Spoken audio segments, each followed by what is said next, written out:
Hello friends, स्वागत है आपका अपने YouTube channel M for mechanics में। और आज के इस लेक्चर में हम थ्योरी ऑफ मशीन के एक पार्ट को डिस्कस करेंगे। तो चलिए शुरू करते हैं। पहला जो डेफिनेशन आता है वो है काइनेमेटिक लिंक और एलिमेंट। ये काइनेमेटिक लिंक और एलिमेंट किसे बोलते हैं?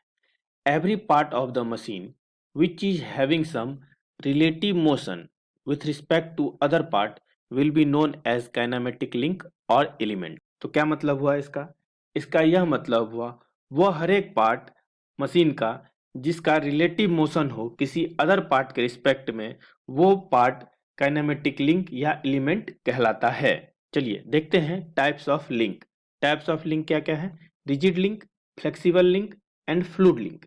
ये रिजिड लिंक क्या होता है? रिजिड लिंक वो लिंक है जिसमें डिफॉर्मेशन बिल्कुल भी नहीं होता है, मतलब डिफॉर्मेशन जीरो हो। फ्लेक्सिबल लिंक क्या है? फ्लेक्सिबल लिंक वो लिंक है जिसमें डिफॉर्मेशन हो लेकिन परमिसिबल लिमिट के अंदर ही हो, जितना हम परमिसिबल लिमिट देते हैं उसके अंदर ही हो, तो वो लिंक फ्लेक्सिबल लिंक कहलाती है। और फ्लूइड लिंक क्या है? फ्लूइड लिंक वो लिंक है जिसमें जो लिंक का काम फ्लूइड करती है। जैसे देखिए एक एग्जांपल, जैसे हमारा हाइड्रोलिक प्रेस होता है तो उसमें हम क्या करते हैं, मान लीजिए यहाँ पे फ्लूइड भरा हुआ है और यहाँ हमें कोई हैवी वेट की चीज को उठाना है, तो हम यहाँ से प्रेशर अप्लाई करेंगे, यहाँ से प्रेशर अप्लाई करेंगे और यह प्रेशर इस फ्लूइड के थ्रू ट्रेवल करते हुए इस हैवी वेट को उठाने में हमें हेल्प करेगी। तो यहाँ पे फ्लूइड जो है वो एक लिंक की तरह काम कर रही है। ये फ्लूइड जो है वो एक लिंक की तरह काम कर रही है और इस तरह के लिंक को हम फ्लूइड लिंक कहते हैं। चलिए आगे देखते हैं डिफरेंट टाइप्स ऑफ मोशन। जो मशीन में डिफरेंट टाइप ऑफ मोशन कौन कौन से होते हैं? पहला है कंप्लीटली कंस्ट्रेंड मोशन, दूसरा है सक्सेसफुली कंस्ट्रेंड मोशन और तीसरा है इनकम्प्लीट कंस्ट्रेंड मोशन। क्या होता है? तो सबसे पहले आप इस बात को जान लीजिए कि ये जो वर्ड है कंस्ट्रेंड, इसका मतलब होता है डिजायर्ड। क्या मतलब होता है इसका? इसका मतलब है डिजायर्ड, मतलब जैसा हमें मोशन चाहिए उस तरह का मोशन मिलेगा तो उसे कंप्लीटली डिजायर्ड मोशन बोलेंगे। और जिस तरह का मोशन हमें चाहिए वो बाय डिफॉल्ट नहीं मिल रहा हो और अगर हम किसी तरीके से अपने डिजायर्ड मोशन को प्राप्त करते हैं तो उसे सक्सेसफुली कंस्ट्रेंट मोशन बोलते हैं। और अगर हमारा डिजायर्ड मोशन यानी कंस्ट्रेंट मोशन हमें नहीं मिल पाता है तो उस तरह के मोशन को इनकम्प्लीट कंस्ट्रेंट मोशन कहते हैं। Kinematic pair. काइनेमेटिक पेयर क्या है? Any connection between two links is always a joint और pair, but this pair only be a kinematic pair if the relative motion between the link is a constraint motion. मतलब किसी भी दो link के बीच का जो कनेक्शन होता है वो हमेशा एक ज्वाइंट या पेयर होगा, लेकिन इस पेयर को हम काइनेमेटिक पेयर तभी बोलेंगे जब इनके बीच जो रिलेटिव मोशन हो रहा हो वो कंस्ट्रेंट मोशन हो, मतलब जो हमारा डिजायर्ड मोशन है वो हमें प्राप्त हो, तो उस तरह के पेयर को काइनेमेटिक पेयर कहते हैं। देखते हैं classification of kinematic pair. Kinematic pair के क्लासिफिकेशन, तो इसको बांटा गया है according to the type of relative motion. जो पेयर्स हैं, जो लिंक्स हैं, उनके बीच के रिलेटिव मोशन के बेसिस पे इन्हें 5 टाइप में बांटा गया है। पहला है टर्निंग पेयर और रिवॉल्यूट पेयर और पिन ज्वाइंट, दूसरा है स्लाइडिंग पेयर, तीसरा है रोलिंग पेयर, चौथा है स्क्रू पेयर और पांचवा है स्फेरिकल पेयर। टर्निंग पेयर और रिवॉल्यूट पेयर और पिन ज्वाइंट जो है, इसमें जो मोशन होती है दो लिंक के बीच वो प्योर टर्निंग होती है। जो स्लाइडिंग पेयर है, स्लाइडिंग पेयर में जो मोशन होती है वो प्योर स्लाइडिंग होती है। जो रोलिंग पेयर है उसमें जो मोशन होती है दो लिंक के बीच वो प्योर रोलिंग होती है। और स्क्रू पेयर को आप नट वोल्ट के हेल्प से समझ सकते हैं। नट और बोल्ट जो आपस में पेयर बनाते हैं उसे स्क्रू पेयर बोलते हैं। और एक होता है स्फेरिकल पेयर, ये 3D पेयर है। ठीक, इनके आप नाम याद रखें। तो देखिए टर्निंग पेयर जो है वो इस तरह का होता है, इस तरह के पेयर को टर्निंग पेयर कहते हैं। ये लिंक 1 और ये लिंक 2 है, तो ये आपस में बस टर्न कर पाएंगे, ये दो कभी यहाँ रहेगा, कभी यहाँ, कभी यहाँ, कभी यहाँ, ऐसे करके घूम सकते हैं। तो इस तरह के पेयर को टर्निंग पेयर कहते हैं। स्लाइडिंग पेयर जो है वो स्लाइडिंग पेयर इस तरह का है। मान लीजिए ये लिंक 1 है, इसको हमने फिक्स कर रखा है और इसके अंदर एक स्लाइडर है, ये स्लाइडर सिर्फ इसके बीच में आगे पीछे बस स्लाइड कर सकता है, तो ये एक स्लाइडिंग पेयर है। ओके, चलिए देखते हैं next. According to the type of contact के बेसिस पे भी काइनेमेटिक पेयर को 3 पार्ट में बांटा गया है। पहला है लोअर पेयर, दूसरा है हायर पेयर और तीसरा है रैपिंग पेयर। देखिए लोअर पेयर जो है उसमें सरफेस कांटेक्ट होता है, और हायर पेयर जो है उसमें पॉइंट या लाइन कांटेक्ट होती है, और जो रैपिंग पेयर है उसको आप समझने के लिए बेल्ट और पुल्ली का एग्जाम्पल समझ सकते हैं। रैपिंग पेयर एक्चुअली में लगभग हायर पेयर होता है, ठीक। तो आप देखिए, लोअर पेयर में सरफेस कांटेक्ट है और हायर पेयर में पॉइंट या लाइन कांटेक्ट है। इस पॉइंट्स को आप ध्यान रखें। 1 higher pair is equals to 2 lower pair, ठीक है। हायर पेयर का एक एग्जांपल आप अगर याद रखना चाहते हैं तो आप याद रखें कैम एंड फॉलोअर वाला example. Different types of joint या पेयर्स, जो ज्वाइंट या पेयर्स हैं उन्हें कितने पार्ट में डिवाइड किया गया है। पहला होता है बाइनरी ज्वाइंट। बाइनरी ज्वाइंट का क्या मतलब है, वेयर 2 लिंक्स आर कनेक्टेड। जब 2 लिंक्स आपस में जिस ज्वाइंट पे कनेक्ट होंगे उस तरह के ज्वाइंट को बाइनरी ज्वाइंट कहते हैं। जैसे यहाँ देखिए, लिंक 1 और लिंक 2 इस जगह पे कनेक्ट हो रहे हैं तो यहाँ पे एक बाइनरी ज्वाइंट हो रहा है। या फिर यहाँ पे देखें, ये लिंक 1 जो फिक्स है और ये लिंक 2 जो स्लाइडर है, तो इन दोनों के बीच में भी जो ज्वाइंट बन रहा है वो बाइनरी ज्वाइंट है। बाइनरी ज्वाइंट का सिंपली यह मतलब है कि 2 लिंक जहां पे कनेक्ट करे वो बाइनरी ज्वाइंट है। दूसरा है टर्नरी ज्वाइंट। टर्नरी ज्वाइंट क्या है, सिंपल है, वेयर 3 लिंक्स आर कनेक्टेड। जहां 3 लिंक कनेक्ट करे उस ज्वाइंट को टर्नरी ज्वाइंट कहते हैं। जहां यहाँ देखिए लिंक 1 लिंक 2 लिंक 3 कनेक्ट हो रही हैं इस पॉइंट पे, तो यह टर्नरी ज्वाइंट होता है। आप इस पॉइंट को याद रखें कि एक टर्नरी ज्वाइंट बराबर 2 बाइनरी ज्वाइंट के इक्विवेलेंट होता है। तीसरा पॉइंट देखिए, क्वाटरनरी ज्वाइंट। क्वाटरनरी ज्वाइंट क्या होता है, क्वाटरनरी ज्वाइंट का मतलब है जहां 4 लिंक्स आपस में कनेक्ट होती हो। जैसे यहाँ देखिए, link number 1 link number 2 link number 3 और लिंक नंबर 4 आपस में कनेक्ट हो रही हैं, तो इस तरह के ज्वाइंट को क्वाटरनरी ज्वाइंट बोलेंगे। 1 क्वाटरनरी ज्वाइंट इक्विवेलेंट होता है 3 बाइनरी ज्वाइंट के। इसका यूज हम आगे डिग्री ऑफ फ्रीडम निकालने के इक्वेशन में करेंगे, तो आप इस दोनों रिलेशन को याद रखें। तो देखिए, काइनेमेटिक चेन क्या होता है, if all the links are connected in such a way that the first link is connected to the last link in order to have closed chain, and if all the relative motion in this closed chain are constrained, then such a chain is known as kinematic chain। क्या समझे हम इसका मतलब, अगर सभी के सभी link आपस में इस तरह से कनेक्ट हो कि पहला लिंक लास्ट लिंक से कनेक्ट हो और वो एक क्लोज चेन बनाए और जो मोशन हो उनके बीच में वो कंस्ट्रेंड हो, तो इस तरह के चेन को काइनेमेटिक चेन कहते हैं। चलिए देखिए, काइनेमेटिक चेन जो होता है वो कंस्ट्रेंट चेन होता है, ठीक। इस काइनेमेटिक चेंज को अगर हम यूज करना चाहते हैं तो एक लिंक को मस्ट फिक्स करना पड़ेगा। तो काइनेमेटिक चेन को यूज करने के लिए हम एक लिंक को फिक्स कर देंगे। जब हम एक लिंक को फिक्स कर देते हैं तो यह कॉन्सेप्ट या साइंस या मैकेनिज्म बन जाता है, ठीक है। ये क्या है, which can give desired output with respect to given input. ये कॉन्सेप्ट या साइंस या मैकेनिज्म जो है यह एक डिजायर्ड आउटपुट देता है हमारे गिवन इनपुट पे। जब हम इसको यूज कर लेते हैं, इस कॉन्सेप्ट साइंस या मैकेनिज्म को यूज करते हैं, तो यह मशीन बनाती है जिससे हमें डिजायर्ड आउटपुट मिलता है, ठीक। इसी को हम इंजीनियरिंग बोलते हैं। इंजीनियरिंग जो है वो इस कॉन्सेप्ट और साइंस और मैकेनिज्म को मशीन बनाने में हेल्प करती है। डिग्री ऑफ फ्रीडम, ये डिग्री ऑफ फ्रीडम किसे बोलते हैं, the minimum number of independent variable required to define the position और motion of the system is known as degree of freedom of the system. जो minimum number of independent variable होता है, हमें required होता है किसी पोजीशन को बताने के लिए, उसको हम डिग्री ऑफ फ्रीडम बोलते हैं। मैक्सिमम नंबर ऑफ मोशन, जैसे एग्जांपल के लिए, फॉर एग्जांपल आप यहाँ देखिए, ये मान लीजिए एक्स एक्सिस है, ये वाई और ये जेड एक्सिस है, okay.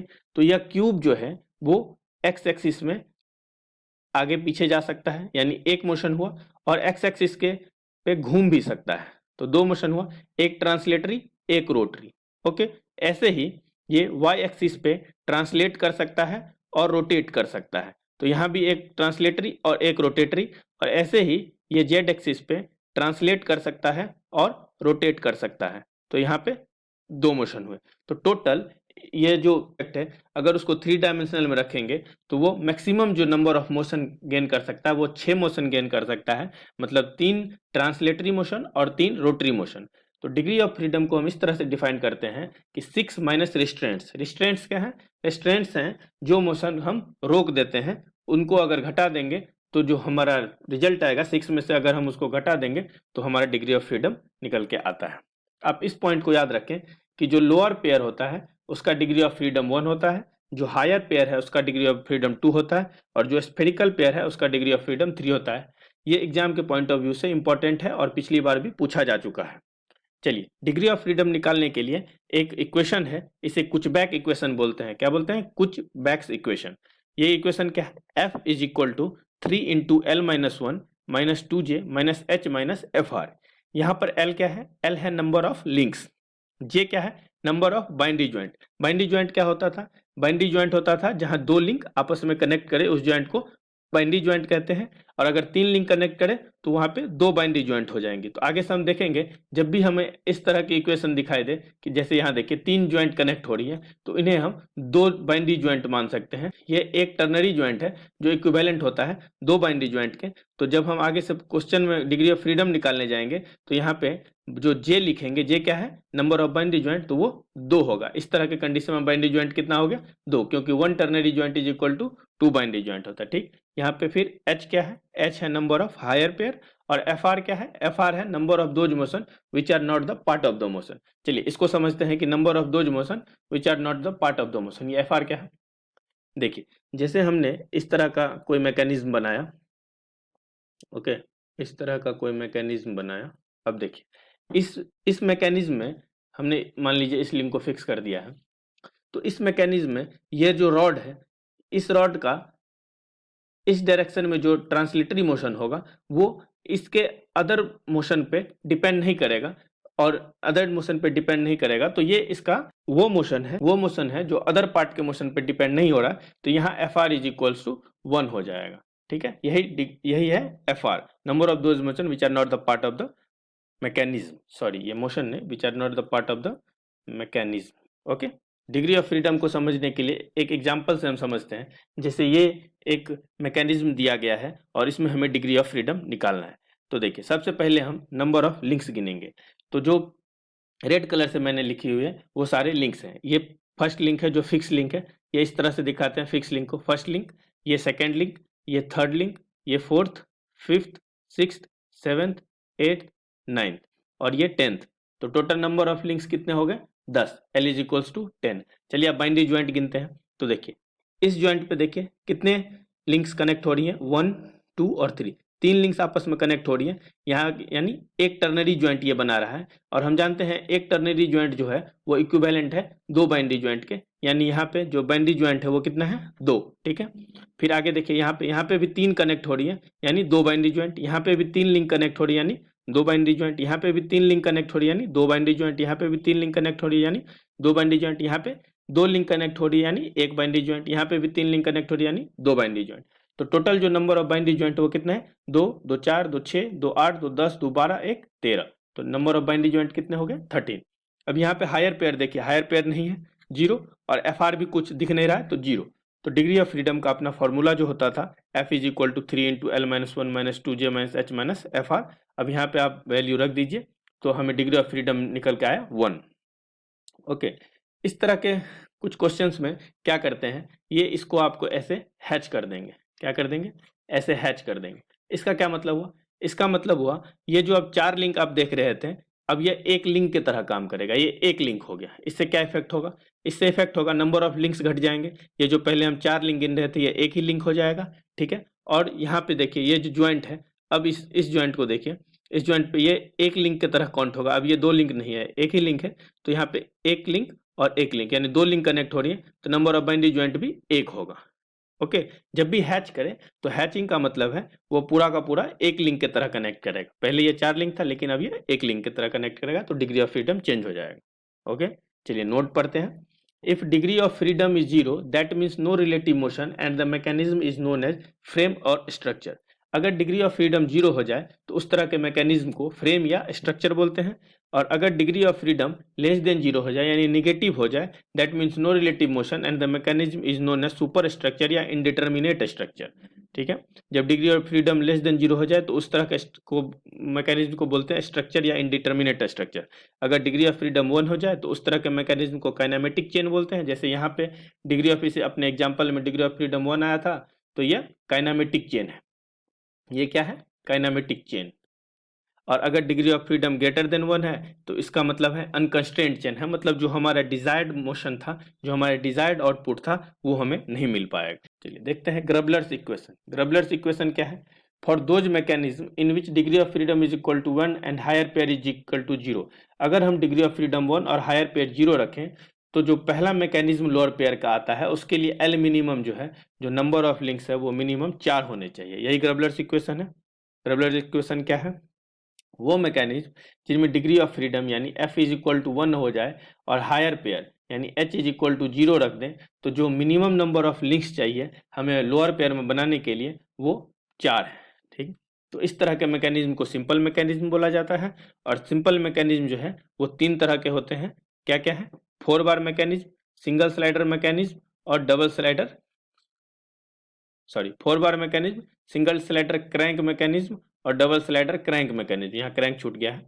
4 bar mechanism, single slider crank mechanism और डबल स्लाइडर क्रैंक मैकेनिज्म। चलिए बारी बारी से इनको देखते हैं। एक नोट देख लीजिए पहले। नोट क्या है? Mechanisms which are obtained by fixing one by one different links are known as inversion. ये इंपॉर्टेंट है डेफिनेशन, इसको आप ध्यान रखें। मैकेनिज्म जो हमें मिलती हैं बारी बारी से अलग अलग लिंक को फिक्स करके जो अलग अलग मैकेनिज्म मिलेंगी उन्हें हम इन्वर्जन कहेंगे। और ये भी एक इंपॉर्टेंट है कि अगर नंबर ऑफ लिंक्स एल है तो जो नंबर ऑफ इन्वर्जन है वो एल के इक्वल या उससे कम होगी हमेशा। नंबर ऑफ लिंक्स अगर एल है तो इन्वर्जन जो है वो या तो एल होगी या उससे कम होगी हमेशा। चलिए पहला देखते हैं 4 बार मैकेनिज्म। इसको क्वाड्रिक साइकिल मैकेनिज्म भी कहते हैं। 4 बार मैकेनिज्म में क्या होता है? 4 बार मैकेनिज्म में 4 टर्निंग पेयर और 4 लिंक होते हैं। ठीक, देखिए ये है, ये इसमें पहला लिंक फिक्स्ड लिंक है, second link, third link, fourth link.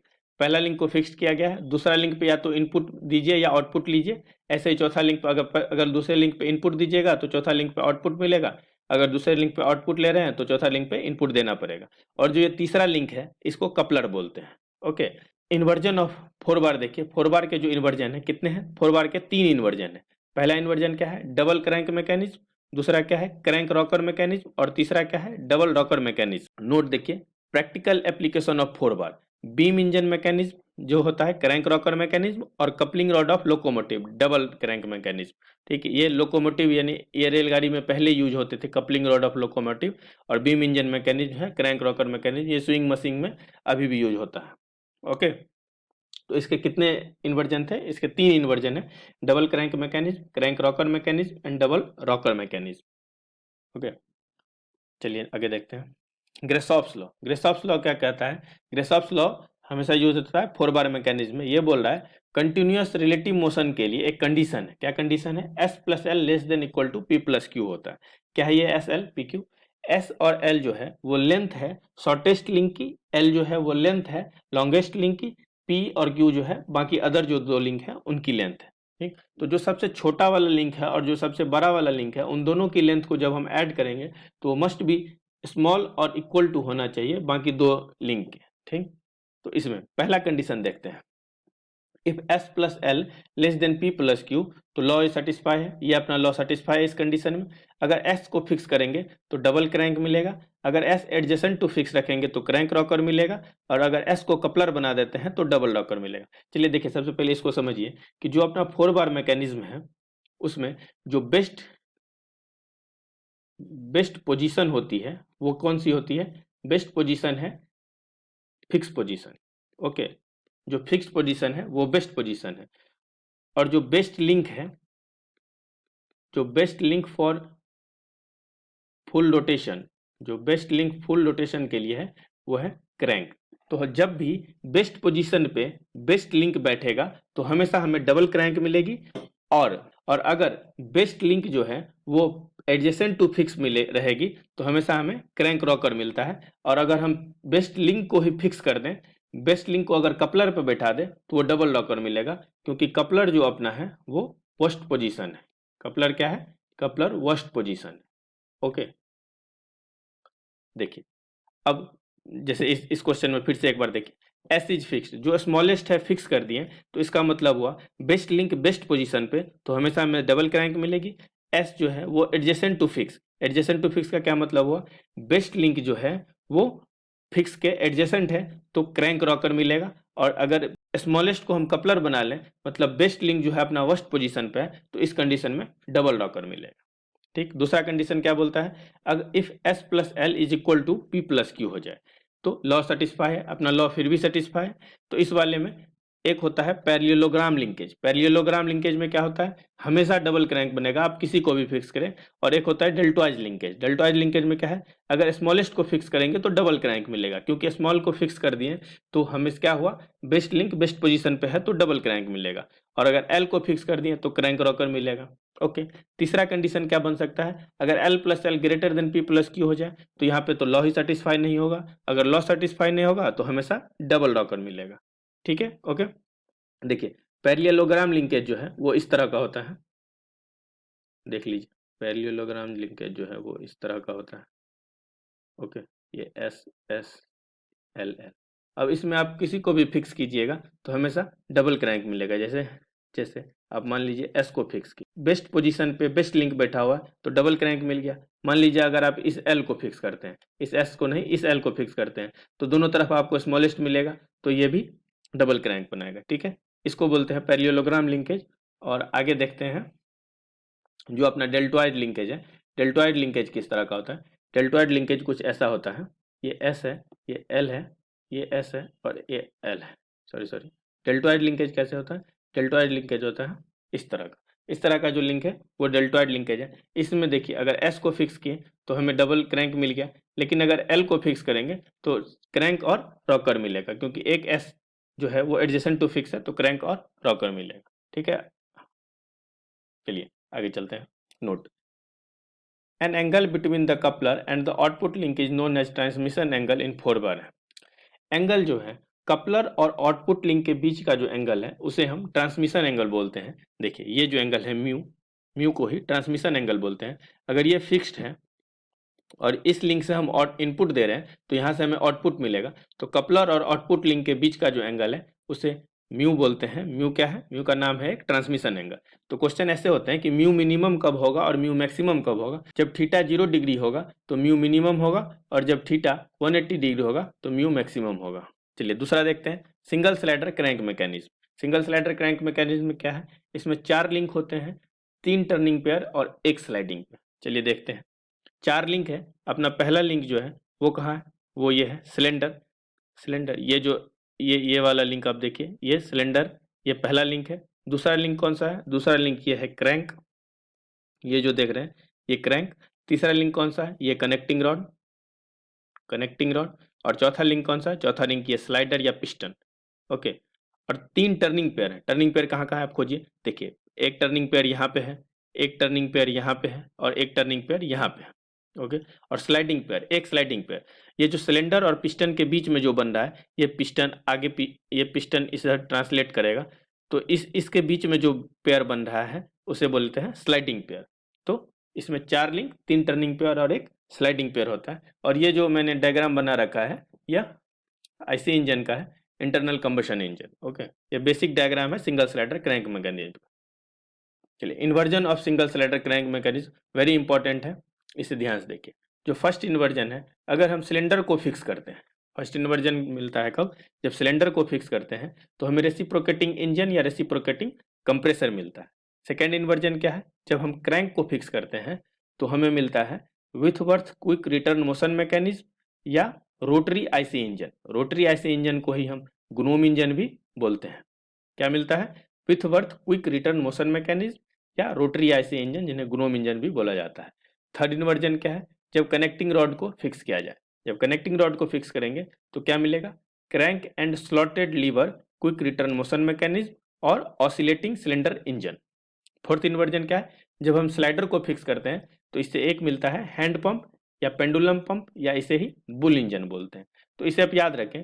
तो जैसे हमने देखा था 4 बार मैकेनिज्म में हमें मात्र 3 इन्वर्जन मिल रहे थे। क्या क्या थे वो डबल क्रैंक, क्रैंक रॉकर और डबल रॉकर। लेकिन यहाँ पे जब सिंगल स्लाइडर क्रैंक मैकेनिज्म हम पढ़ रहे हैं तो यहाँ पे हमें 4 इन्वर्जन मिल रहे हैं। एक नोट है, quick return ratio. Quick return ratio क्या होता है, क्विक रिटर्न रेशियो होता है cutting time divided by return time. ये हमेशा ग्रेटर देन 1 होता है। ओके, चलिए अब नेक्स्ट मैकेनिज्म देखते हैं, double slider crank mechanism. Double slider crank mechanism क्या है, इसमें 4 लिंक्स, 2 टर्निंग पेयर और 2 स्लाइडिंग पेयर होते हैं। 4 links, 2 turning pair and 2 sliding pair. देखिए लिंक नंबर 1 ये है, इसको क्या बोलते हैं, ये है स्लॉटेड प्लेट। क्या है ये है स्लॉटेड प्लेट। और ये क्या है, link number 2 slider. Link number 3 ये जो दोनों स्लाइडर को कनेक्ट कर रहे हैं लिंक कनेक्टिंग दोनों स्लाइडर, और ये एक और ये है फोर्थ स्लाइडर 2, स्लाइडर 1 और स्लाइडर 2। तो 4 लिंक आपको दिख रहे हैं। तो इसके इन्वर्जन्स आपको याद रखने हैं। अगर स्लॉटेड प्लेट को फिक्स कर देते हैं तो हमें जो मिलता है वो है इलेप्टिकल ट्रेमल्स। अगर दोनों में से किसी एक स्लाइडर को फिक्स कर देते हैं तो स्कॉच योक मैकेनिज्म मिलती है। और अगर लिंक कनेक्टिंग स्लाइडर, जो दोनों स्लाइडर को कनेक्ट करने वाले किसी लिंक को फिक्स कर देते हैं तो हमें मिलती है ओल्डहैम्स कपलिंग, ओल्डहैम्स कपलिंग। ओके, आप इसे याद रखें। तो देखिए, जो हमने 4 बार मैकेनिज्म पढ़ा था उसके 3 इन्वर्जन थे। जो सिंगल स्लाइडर क्रैंक मैकेनिज्म हमने पढ़ा उसके 4 इन्वर्जन थे, और जो डबल स्लाइडर क्रैंक मैकेनिज्म हमने पढ़ा उसके 3 इन्वर्जन थे। चलिए देखिए, एक पॉइंट आता है मैकेनिकल एडवांटेज। मैकेनिकल एडवांटेज क्या है? मैकेनिकल एडवांटेज होता है force output divided by force input, या torque output divided by torque input. इसका यूज हम इस तरह से करते हैं, टॉगल मैकेनिज्म एक बनाते हैं हम। जब टॉगल मैकेनिज्म वो मैकेनिज्म है जहां मैकेनिकल एडवांटेज इनफाइनाइट हो जाए। स्टीयरिंग मैकेनिज्म क्या है? स्टीयरिंग मैकेनिज्म है एकरमैन, डॉइश और रैप्सन स्लाइड। तो एकरमैन मैकेनिज्म जो है वो उसमें सिर्फ टर्निंग पेयर होती है और इसका लाइफ बहुत हाई होता है, लेकिन ये एग्जैक्ट सिर्फ 3 पोजीशन पे है। जो डॉइश स्टीयरिंग मैकेनिज्म है इसमें टर्निंग पेयर और स्लाइडिंग पेयर दोनों होते हैं। इसका लाइफ लेस है क्योंकि स्लाइडिंग पेयर की वजह से बहुत वियर एंड टियर हो जाता है, इसलिए इसका लाइफ लेस है, लेकिन ये एग्जैक्ट सभी पोजीशन पे होती है। तो जो डॉइस है वो ज़्यादा एग्जैक्ट है, लेकिन इसकी लाइफ कम होने के कारण हम हमेशा यूज किसको करते हैं? यूज एकरमैन को करते हैं, जबकि एकरमैन सिर्फ 3 पोजीशन पे एग्जैक्ट है। एक होता है रैप्सन स्लाइड मैकेनिज्म जो शिप्स में यूज होती है, या 3D मैकेनिज्म है रैप्सन स्लाइड मैकेनिज्म। चलिए आगे देखते हैं intermittent motion mechanism. Intermittent motion mechanism क्या है? वो मैकेनिज्म जहां हमें रुक रुक के मोशन चाहिए होता है, तो उस तरह के मैकेनिज्म को इंटरमिटेंट मोशन मैकेनिज्म बोलते हैं। इसमें 2 आपको याद रखने हैं, एक है जेनेवा मैकेनिज्म और दूसरा है रैचेट मैकेनिज्म। जेनेवा मैकेनिज्म जो है वो मिलिंग मशीन के इंडेक्सिंग में यूज किया जाता है, और जो रैचेट मैकेनिज्म है वो क्लॉक्स में यूज किया जाता है। अब एक और मैकेनिज्म होता है exact straight line motion mechanism. इसके में आपको 3 ध्यान रखने हैं, Hart's mechanism, Scott Russell mechanism and modified Scott Russell mechanism. इनके बस आपको नाम याद रखने हैं। जो दूसरा होता है वो है approximate straight line motion mechanism. इसमें क्या होता है? इसमें ग्रास हॉपर्स, रॉबर्ट, सेविसेप्स, पेंटाग्राफ और Watt's indicator mechanism. Watt's indicator mechanism जो है वो डबल डॉकर मैकेनिज्म होता है। ओके, तो आज का क्लास हम यहीं खत्म करते हैं। Okay, thank you.